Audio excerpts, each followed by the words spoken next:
And crime continues to be an issue because you and I have spoken about it. The explosion in gun crime, gun violence in places like Wisconsin, or in Milwaukee. Madison in particular, and I swear to God, if you look at the photos of the criminals, I mean it, nearly all of them have giant face and neck tattoos. And it's just like there is this epidemic of massive crime going on in Madison right now. We are literally seeing the kind of crime that you've seen in Milwaukee for years, the kind of crime you've seen in Chicago for years. So carjackings exploding. Not people necessarily being ripped out of their car. There have been a few of those, but it has gone from kids stealing money out of cars to stealing the cars to going into the houses to steal the keys to steal the cars. Then it has even reached the point where there's also lots of shootings now going on. Every single week there's shootings and homicides going on.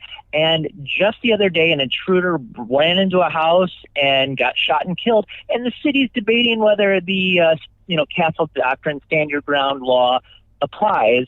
And it's like, no, the person entered a house to commit a crime and the homeowner shot and killed the individual. Too bad. You shouldn't break into people's houses.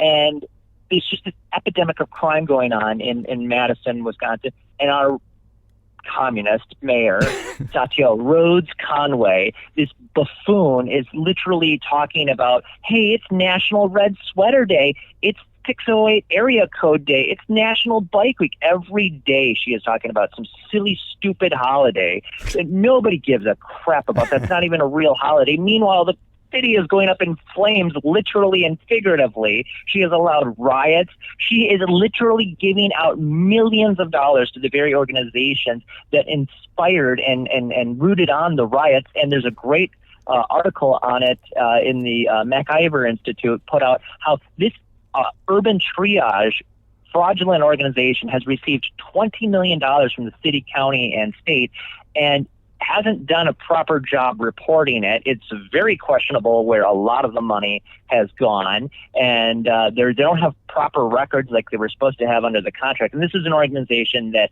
rooted on, encouraged the rioters, and supported them when they were rioting in 2020. And the city, county, and state has given them millions. It's insane. I think we're going to need private police forces because they've defunded the police so badly in many of these cities. Maybe you pay your $250 a month, and you've got basically private security patrolling your neighborhood. And if you happen to have to whack somebody who enters your home to try and rip you off, well, you just order a dinner reservation like John Wick did in the first movie.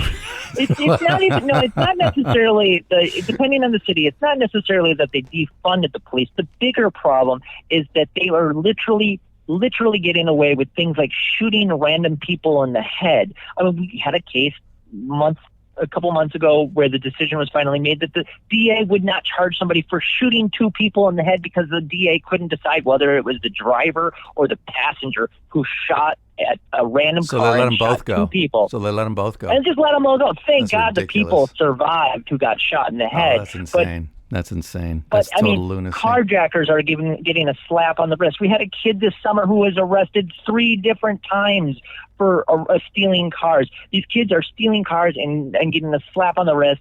And, number one, there should be stronger, you're committing serious crimes, you should be going to jail. And also, I think a big part of this, too, is that part of the probation should be that you have to work a full-time job if you're going to be out on probation. They're telling them, okay, you're back on the street.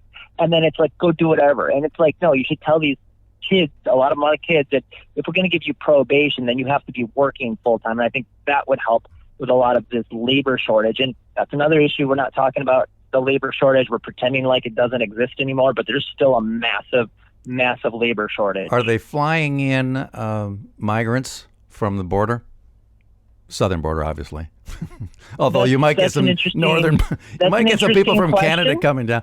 No, but I'm hearing that the Democrats and others, governments are flying migrants all over the country as they cross the border by literally the millions. I do know that we do have. I mean, there's been people in the last year and a half. There's been people from Ukraine. There's been people from Afghanistan. That's one thing. I mean, I'm all for people coming to the United States with proper, background checks. And, if people are willing to come here and work, and you can pass a criminal background check, I think we need people. A lot of Americans are just refusing to work. And also, part Americans are refusing to work because they're still able to get unemployment. It's not officially COVID money now, but there's still a massive amount of handouts that people can receive when they are fully capable of working. All right, Miles. Thank you so much for coming on this. I appreciate your passion today and your points. Thank you.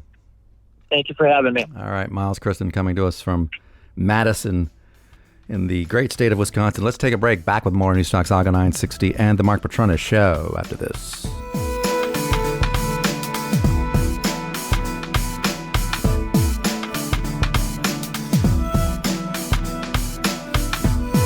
No radio? No problem. Stream us live on saga960am.ca.